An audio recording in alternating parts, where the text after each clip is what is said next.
디올류 넥소는 수소 전기차 시장에서 퍼스트 무버로 자리매김하고자 개발한 모델인데요. 그 상징성만큼 전심 전력을 다해서 만들었다고 감히 말씀드릴 수 있을 것 같고요. 고객분들께서도 충분히 만족을 하시리라 믿습니다.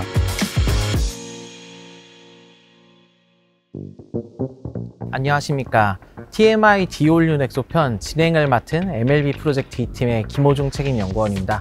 제 옆에는 디올류 넥소를 개발하면서 아주 중요한 역할을 해주신 분들이 자리하고 계신데요. 한 분씩 자기소개를 해주시길 부탁드립니다. 안녕하세요. 저는 수소전기차 성능시험팀의 강종빈 책임입니다. 저희 팀은 수소전기차의 연비, 운전성, 그리고 다양한 환경 조건에서의 차량 개발과 실차 조건 롬 검증을 담당하고 있는 팀이고요. 저는 그중에서 넥소의 연비 개발과 인증을 담당했습니다. 네, 안녕하세요. MLB 소음진동시험팀의 정인주 책임입니다. 저희 팀에서는 차량에서 발생하는 가속소음, 로드노이즈, 바람소리에 대한 이러한 소음들이 목표 대비 달성했는지를 검증하는 업무를 하고 있습니다. 안녕하세요. 현대 외장 디자인 2팀에서 디자인 업무를 하고 있는 서희준 책임입니다. 넥소의 외장에 관련된 전반적인 디자인 업무를 진행을 한 담당 디자이너라고 말씀드릴 수 있을 것 같습니다. 먼저 첫 번째 키워드는 트라이얼, 시도입니다. 넥소가 7년 만에 출시되는 모델이니만큼 기존에 없던 기술들도 많이 들어가고 새로운 시도를 굉장히 많이 했던 프로젝트인 것 같습니다. 디올류 넥소는 저희 현대자동차가 수소 전기차 시장에서 퍼스트 무버로 자리매김하고자 개발한 모델인데요. 저희가 가장 중점적으로 개발하고자 했던 것은 고객분들의 충전에 대한 스트레스를 경감시켜 드리고자 노력을 했는데요. 한번 충전을 하시면 더 멀리 가실 수 있게 항속거리를 최대한 확보하고자 좀 노력을 했습니다. 또 수소전기차 성능시험팀에서도 주행거리나 연비를 담당하시기 때문에 그 부분을 개선하시기 위해 많이 노력을 해주셨는데요.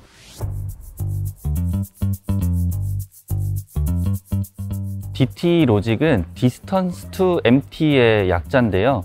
현재 가지고 있는 연료량을 토대로 얼마나 갈 수 있는지 잔여 주행 가능 거리를 계산하는 로직입니다.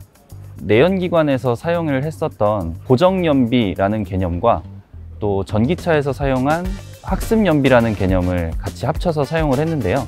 학습연비의 비율을 높이면서 조금 더 DT의 정확도를 높였다라고 봐주시면 될 것 같습니다. 이 수소전기차에 있어서 DT 로직이 왜 중요하냐면 일반 내연기관차를 위한 주유소 어딜 가나 볼 수 있죠. 하지만 솔직히 주변 돌아다니시면서 수소 충전소는 많이 못 보시잖아요. 그래서 이 같은 양의 수소를 가지고 얼마나 갈 수 있는지 예측할 수 있는 로직이 이 수소전기차에서는 굉장히 중요하기 때문에 이 디올류 넥소를 위해서 저희가 따로 개발을 했고 높은 정확도를 자랑하고 있다고 자부하고 있습니다. 예, 그 다음으로는 소음 진동 시험팀의 새로운 시도에 대해 얘기를 해보려는데요. 시승회 때도 그렇고 출시 이후에 지금 올라오는 유튜브들을 보면 정숙함에 대한 칭찬이 굉장히 많습니다. 새롭게 타시는 고객분들은 수소 전기차니까 전기차는 원래 소음이 적게 나는 게 아니냐, 당연한 거 아니야? 이렇게 생각하실 수도 있을 것 같아요. 수소 전기차는 내연기관차하고 또 EV 차량하고는 좀 다른 특성을 갖고 있는데요. 수소 전기차에서는 이 배기계 시스템과 스택이 같이 조합이 돼서 나타나는 특이한 소음이 있습니다. 차량이 이제 앞으로 나아가거나 출력을 증대를 시키고자 할 때 수소와 반응하는 산소를 넣어줄 수 있으면 많은 전기를 뽑아낼 수 있거든요. 그러기 위해서는 산소의 압력을 많이 높여서 들어가게 되는데 그 압이 좁은 틈새를 지나면서 발생하게 됩니다. 이 좁은 틈새를 통해서 흘러가면서 발생한 소음들이 실내로 이렇게 전달이 되게 됩니다. 이 전기차에는 없는 수소 전기차에 나는 소리라고 해도 고객들이 이걸 이해할 수 있을까? 너무 불만을 가질 수 있지 않을까라는 생각이 들었어요. 그래서 이 소음은 정말 그 어떤 것보다도 우선 먼저 개선을 하고 싶었습니다. 이거에 더해서 기존에 또 넥소를 가진 고객들이 로드노이즈나 주행소음에 대한 불만이 많았기 때문에 소음원과 전달기에 이르기까지 단계적으로 저희가 개선을 했다고 볼 수가 있습니다. 디자인팀에서는 새로운 넥소에 디자인을 구현할 때 현대자동차만의 새로운 브랜드 아이덴티티를 구현하려고 많이 노력을 해주셨는데요. 네, 저희는 이 새로운 현대자동차의 브랜드 아이덴티티를 아트 오브 스틸이라는 단어로 정의를 하고 있습니다. 아트 오브 스틸이라는 저희 브랜드의 디자인 필로소피이자 또 디자인 랭귀지라고 할 수 있는 개념인데요. 스틸이 가지고 있는 물성 자체가 내포하고 있는 아름다움 그리고 관능적인 부분들, 미학적인 부분들을 이제 구현했다고 생각을 해주시면 좋을 것 같습니다. 모디파이, 조율에 대해서 얘기를 해볼 텐데요. 사실 말이 좋아서 조율이지만 사실 저희는 내부적으로 엄청 갈등이 많잖아요. 되게 쿨하게 두 분이서 우리 엄청 싸웠어 막 이런 얘기를 하시더라고요. 아트 오브 스틸 때문에 많이 참 힘들었던 것 같고요. 특히나 이제 그 신형 넥소에서 그 A필러하고 후드하고 또 이 도어 쪽에 만나는 이 꼭지점이 있는데요. 여기가 기존에는 없던 부분들이 움푹 패여서 거기에 이제 단차 형상이 만들어졌습니다. 자연스럽게 흘러가면 좋은데 갑자기 단차가 생기거나 골짜기가 생기게 되면 여기서 흐름이 발생하게 됩니다. 그래서 이런 와류와 같은 흐름, 이런 것들이 비정상적인 어떤 소음을 발생시키는 소음원이 되고요. 이런 것들이 이제 실내로 전파되게 됩니다. 또 저희가 엔지니어적으로 봤을 때 그 소음 측면에서는 좀 이해하기 힘든 그런 구조였고, 지금까지도 한 번도 적용되지 않았던 그런 형상이었기 때문에 치열하게 협의하고 또 개선안을 찾았던 것 같습니다. 그래서 책임님께서 그 바람 소리를 개선하시기 위해서 막 클레이, 찰흙을 한 땀 한 땀 깎으면서 이렇게 개선해 오셨잖아요. 네. 보통 저희가 특별한 경우가 아니고는 이제 잘 하지는 않는데요. 그때 하도 이제 많이 의견 충돌이 되고 많이 이제 싸우다 보니까 그런 부분에서 실제 실험적으로 증명을 해보면 타협을 할 수 있을 것 같아서 제가 기존 넥소 차에다가 클레이를 붙이고 만들고 해서 형상을 만들어서 풍동에서 시험까지 했었거든요. 혈책이님도 그때 풍동에서 같이 이렇게 평가하셨을 때 그 기억이 좀 나세요? 다 잊으신 건 아니죠? 디자인하는 과정에서 어떤 설계 조건의 한계 때문에 디자인을 계속 변형해야 되는 부분은 비일비재하게 일어나는데요. 사실 초기에는 이 부분을 조금 더 분화되어 있는 어떤 섹션으로 구현을 하려고 했었어요. 그러다 보니까 이런 부분에서 단차가 많이 생겼거든요. 정윤준 책임님께서 쭉 이어보는 게 어떠냐라는 솔루션을 주셨어요. 그 부분을 디자인에 적극적으로 반영하다 보니까 지금 보시는 사이드 미러랑 이제 통합되어 있는 어떤 요 형태를 저희가 구현을 할 수 있게 됐습니다. 저는 그 디자이너 분들의 창의적인 그 아이디어들과 또 엔지니어 분들이 그걸 현실로 이렇게 구현해 주시는 그 중간점에서 이제 완성도 높게 나오는 그 과정들이 되게 재미있는 것 같아요. 사실 정윤주 책임님이랑 이제 투닥투닥 할 때도 사실 저희 그런 이야기를 계속 했었거든요. 어려움이 있고 갈등이 있어야 저희가 옳은 방향으로 가고 있는 거라고. 편하게 이전에 있었던 것들을 계속 답습하면서 똑같은 형상을 만들어내는 거면 사실 발전한다고 보기는 어렵잖아요. 이 과정이 어렵긴 하지만 우리가 어떤 새로운 것을 찾고 거기에 대한 해답을 찾아가는 과정이라고 생각을 했고요. 그 부분을 이제 정말 무슨 정말 방망이 깎는 노인처럼 하나하나 깎아가지고 그 해답까지 가주신 부분에 대해서 제가 무한한 감사를 드리고 있습니다. 저는 굉장히 엔지니어분들, 설계자분들 굉장히 리스펙하는 부분이 제가 정말 말도 안 되는 걸 들고 와도 그걸 어떻게든 구현을 하려고 하시더라고요. 그래서 그런 부분에서 다른 경쟁사랑은 굉장히 다른 기업 문화기도 하고 또 그것의 어떤 힘으로 인해서 저희가 이런 완전 새로운 수소 전기차 같은 차를 만들 수 있는 어떤 힘이라고 생각을 합니다.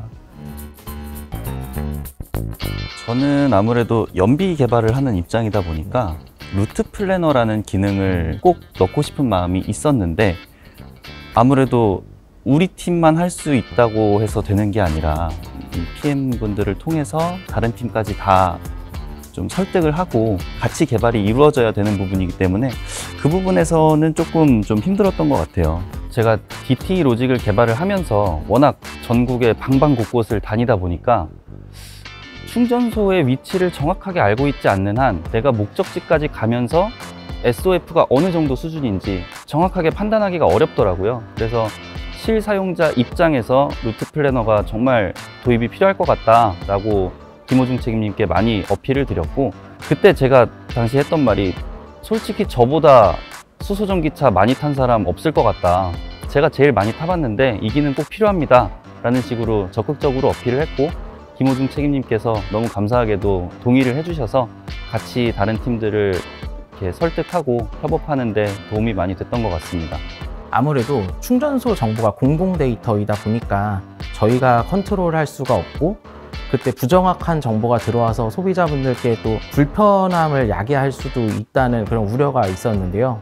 이런 부분을 최대한 완화하고자 수소전기차 성능시험팀에서는 연료 소모량의 정확도를 최대한으로 확보를 해서 목적지까지 갈 때 정확한 연료 소모량을 계측할 수 있는 그런 로직을 만들어 주셨고요. 일단은 루트 플래너 자체가 내비게이션 서버 데이터 기반으로 계산을 하게 되는 건데요.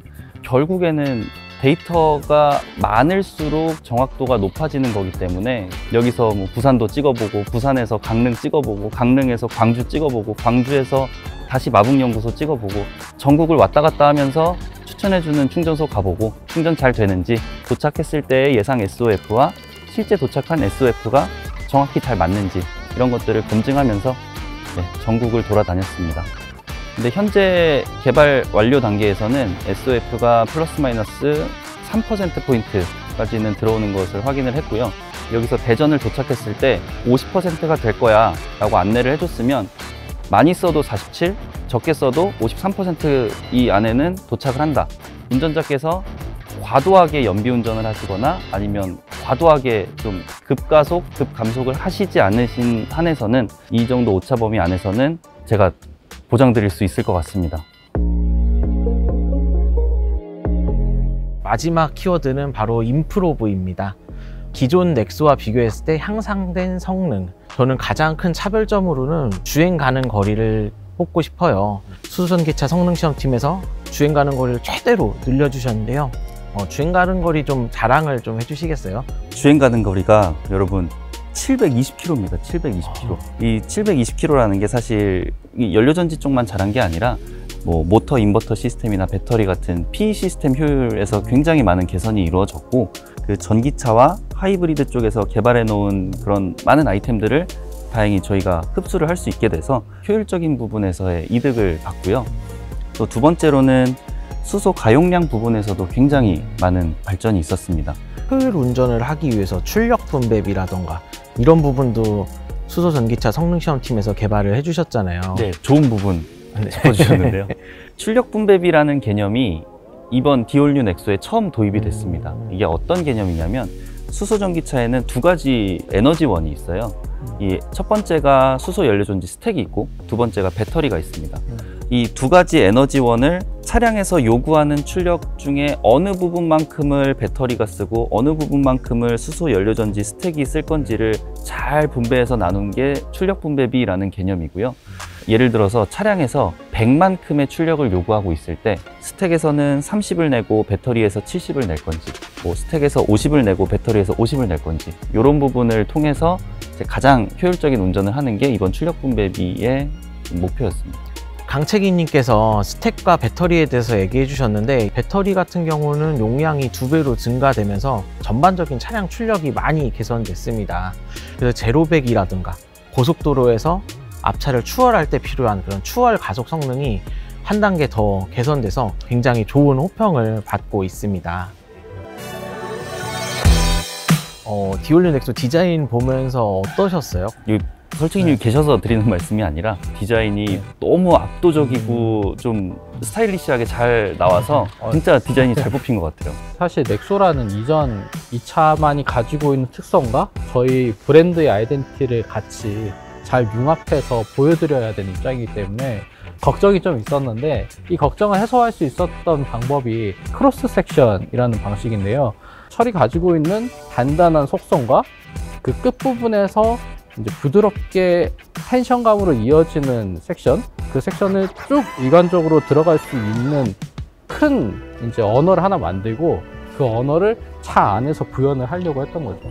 넥소의 후드나 도어 그리고 리어 쪽을 보실 수 있는 굉장히 커다랗게 밴딩되어 있는 섹션들, 그리고 그 볼륨감들이 사실 철이라는 소재, 스틸이라는 소재가 가지고 있는 굉장히 유연하면서도 또 강한 강성을 가지고 있는 그 부분을 표현하려고 노력을 했어요. 그리고 또 저희가 실내를 보면 기존보다 더 공간도 많이 확보되고 이런 부분이 있잖아요. 이 디올류 넥소에서는 출력이 2배로 늘어나면서 사실 배터리가 엄청 커지고 러기지룸이 줄어들 수도 있는데, 배터리 설계자분들이나 또 디자인적인 측면에서도 굉장히 잘 설계를 해주셔서 용량은 늘었지만 러기지 공간은 더 50m 이상 더 확보한 그런 공간을 잘 창출해낸 것 같습니다.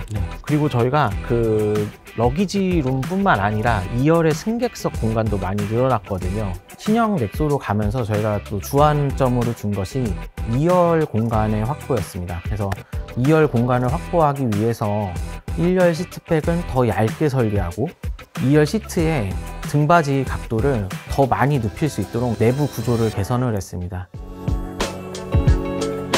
실내에서 대화를 명료하게 할 수 있는지, 그걸 이제 저희가 이제 대화 명료도 지수라고 하는데요. 이것이 100 이상 초과 달성한 수준이 되었습니다. 배기계 소음기가 소음원에 가까운 앞쪽으로 배치를 하고요. 전방부 소음원 쪽에서 먼저 개선을 한 상태로 뒤쪽으로 소음을 전달하게 됩니다. 그러면 이 소음기 자체도 방사되는 소음들이 줄게 되고 실내 승객에서는 작은 소리로 인지될 수 있도록 그렇게 해서 전달이 되고 있습니다.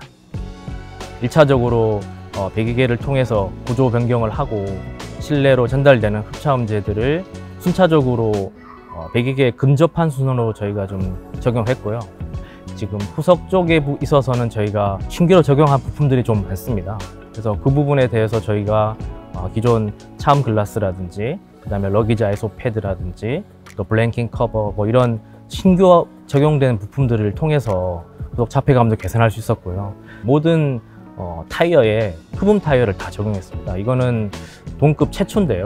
그래서 전 사이즈 규격의 흡음 타이어가 들어가기 때문에 우리가 인지할 수 있는 부분 자체가 소음 레벨이 상당히 낮은 상태에서 적용할 수 있고요. 기존 대비해서도 그 소음 체감을 확실하게 느낄 수 있습니다. 그래서 실제 딱 나온 차를 이제 타보고 했을 때 항상 들리던 소음이 진짜 안 들리는 거예요. 그 소음이 정말 많이 개선된 걸 보고 정말 그간의 노력들이 결실이 됐다라는 생각을 많이 했었던 것 같습니다. 다행히 너무 저희 결과적으로 잘 된 것 같아요. 네, 지금까지 TMI 키워드를 나누면서 디올류 넥소의 개발 과정을 같이 이야기를 했습니다. 우리 회사에서 27년간 한결같이 걸어온 그런 뚝심 있는 그런 길, 그리고 올곧은 신념, 이런 거에 현실화된 그런 제품이라고 생각을 하는데요. 앞으로도 좀 수소 자동차가 고객분들께 더 많이 사랑받고 또 개발자분들께서도 자부심을 갖고 또 다음 또 프로젝트를 또 즐겁고 열심히 할 수 있는 그런 기회가 되었으면 좋겠습니다. 고생하셨습니다. 고생했습니다. 고생했습니다.